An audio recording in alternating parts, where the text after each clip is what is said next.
you mentioned a phrase when you were describing the Stanford prison experiment a minute ago, evil inducing situations. Mhm. And, that is definitely the tendency of interpretation for social psychologists is to look at the way situational factors shape human behavior. Right. And so, in your experiment, along with Stanley Milgram's obedience studies, are really the kind of keystone studies that Right. demonstrate this. Well, And actually, and let me interrupt you for a please, second.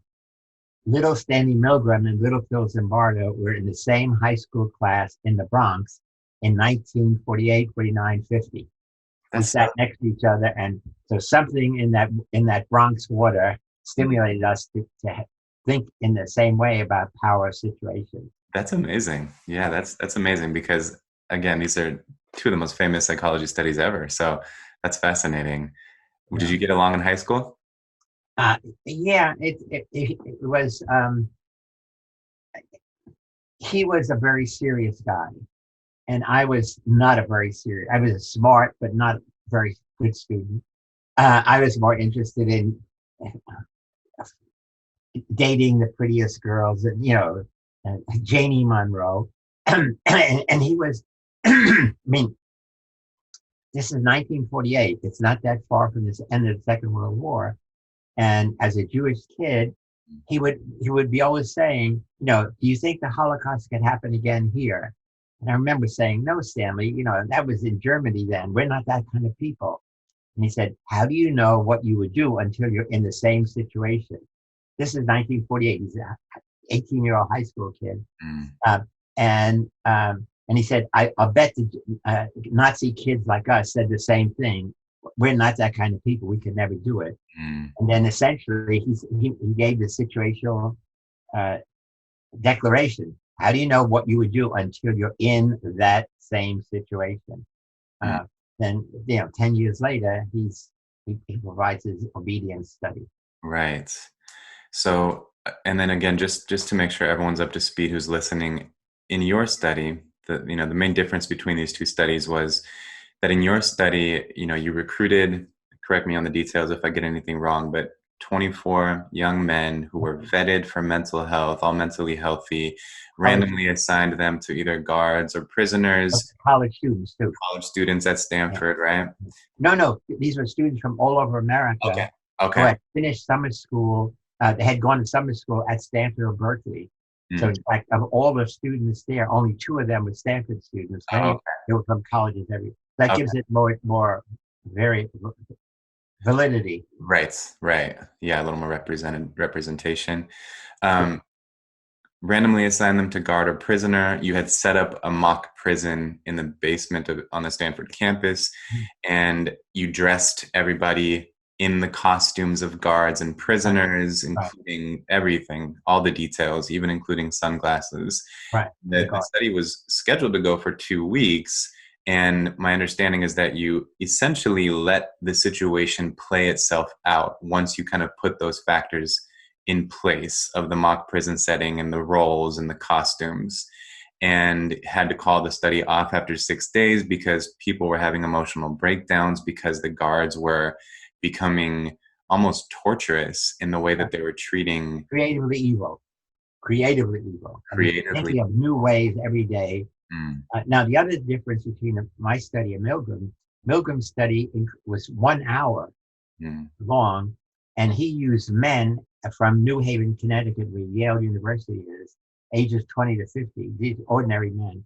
So in my study, I wanted bright, intelligent participants like college students. And as you said, we vetted them for mental health, personality background, and stuff. mm, Uh, but the other thing I did to begin the study with pizzazz is I had previously arranged for the Palo Alto Real Police Department to arrest each of the young men who were going to be playing role of prisoners. They were just told to wait at home or in a dorm or something. And next thing they know, on Sunday, August 14th, a cop comes and says, you know, Billy Jones, you wanted for violation of Penal Code 356, armed robbery. you have right, you read them the Miranda rights, and then literally handcuffs them at the door, brings them down, puts them in the back of the police car with sirens wailing, and brings them to the real police department, where they are fingerprinted and booked and put in a real prison cell. And that's the start of the study. And then my graduate students would come down, and I also blindfolded them. The police blindfolded, and then my students would come, take them, put them in their car, and bring them down to the basement of the psychology department in Jordan Hall, and then the study would begin. So it's a very powerful induction. And what I thought at the beginning is, if they simply come down and say, "Oh, I'm here to be in the study," and then we say, "Okay, sign this form, take off your clothes, put the uniform." So if it was easy to get in, it would be easy to get out. So here now, the police arrested you, and you can't, and so it's just a different kind of jail. That was very clever of you, I think, because the psychology, the way that impacts your emotions and your thinking starts at that moment of getting arrested. Right. That's what we thought. Right. Yeah. And I work in a jail. And so I see some of the dynamics nothing, of course, is as extreme as what happened in the Stanford prison experiment in the setting I'm in. I mean, I think the guards are generally ethical people, but on subtle levels, you do see the dehumanization perception. You do see certain types of just subtle degrading treatment of prisoners. And again, like where I work, there's good people in charge. And so you definitely don't see this. But honestly, what I realize working in a jail is those situational factors seep into your mind. It's difficult not to perceive someone in a dehumanizing way when they're dressed in stripes and when they're being escorted out of their cells. And I get to come in wearing a collared shirt. And all of these become information that gets into your brain and affects the way you're perceiving things. It's just hard to avoid that, even if you're a very good person. And so I think that's kind of what you mean by these evil-inducing situations. Yeah, exactly. You hit it right on the head. Is that in our place, even though we knew it's an experiment, we knew that the kids assigned to be prisoners could have been guards. They really didn't do anything. So in a real prison, you say, well, you robbed somebody, or you beat somebody up, or you kill somebody. So here we all know, all the guards know, that for a flip of the coin, they could have been a prisoner. And me and my staff know that it was arbitrary. But over time, your mind justifies why they are in a cell and not out of the cell. And then justifies why you have to limit their freedom of speech, their freedom of association. And then the other thing in our study, which was unique, is that each guard shift, there were 3 guards on each of 3 shifts. Each shift went for 8 full hours. So the guards had 8 hours to kill. And they were not told, they were only told maintain law and order. If the prisoners escape, obviously the study is over and you lost your job.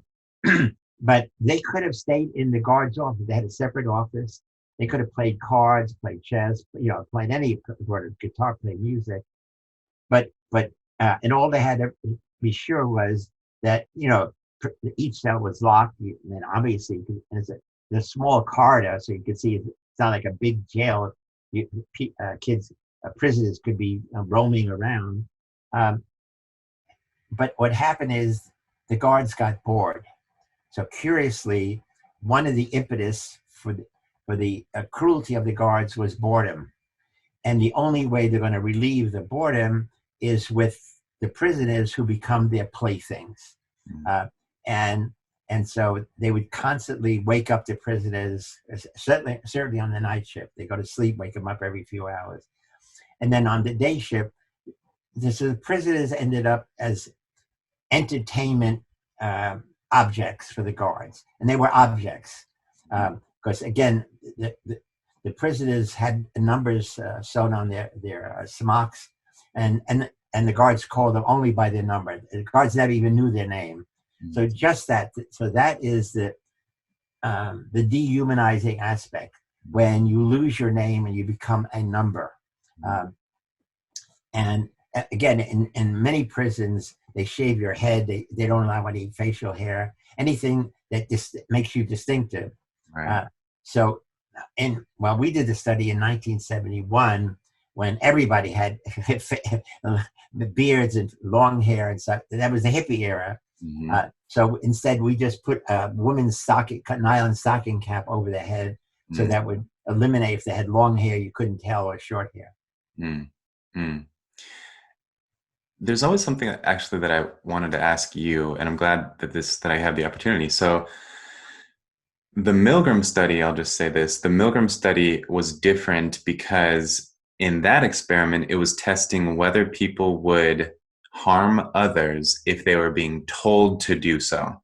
Mm-hmm. And the conclusion was basically yes, the majority of people, if an authority figure tells them to inflict harm upon somebody else, Right. they will do so. And 2 out of 3. primary mechanisms at play there is the diffusion of responsibility. They don't feel like they're the one morally accountable for that because they're simply taking orders from someone else. Right.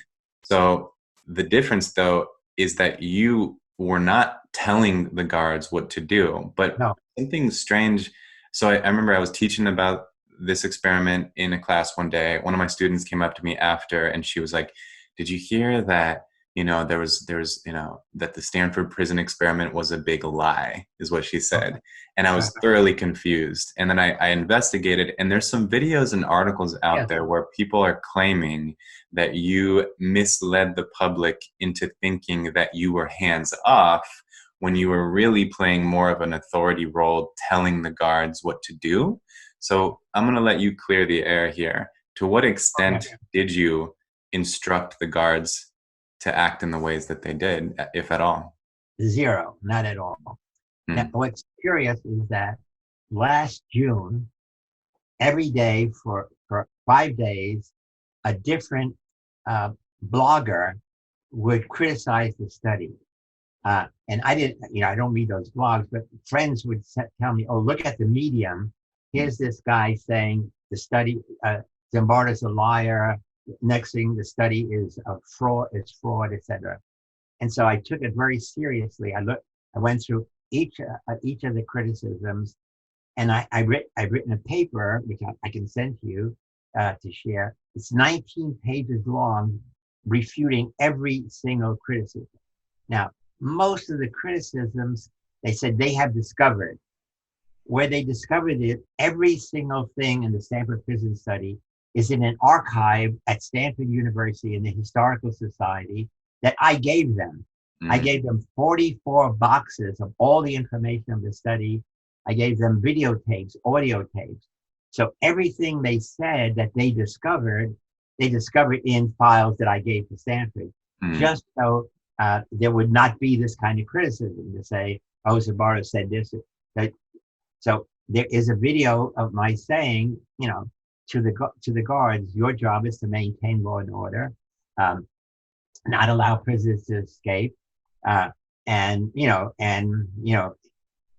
job is to act like a prison guard, whatever that means in your mind." And that's it. And then at one point on day 1, nobody wanted to be a guard. It's 1971. It's a time when students are protesting against the Vietnam War. And in many cases, university officers would call police on the campus to quell the riots. And I organized some of those programs at Stanford because I was also very much against the war, openly against the war. And so what happened is that I made explicit no to the guards. There's a separate orientation of the guards from the prison. No physical force is allowed. But I didn't explicitly say no psychological force. I didn't even think about that. So what the guards did is the guards did not hit the prisoners. The guards became creatively evil and thinking about ways they could dehumanize the prisoners. They could make them feel like vermin. And essentially it's and I won't go through the details because it's all delusive, but it's day by day, hour by hour. The guards made the prisoners um, feel inadequate, inferior. And so the first prisoner who broke down was within 36 hours. Doug Corpy, 8612, I think it's burned in my memory. And then after that, and you see on the video, he's screaming and crying, "Let me out of here!" And so he was a rebel. He was always cursing the guards, and so, but their torture was putting him in a closet, solitary confinement, for hours on end, and then then he broke down, and then he was a model of one way to get out. So literally every day thereafter, another prisoner had an emotional breakdown. So there were 5 in 5 days. And at that point, we said, we have to end the study. It's out of control.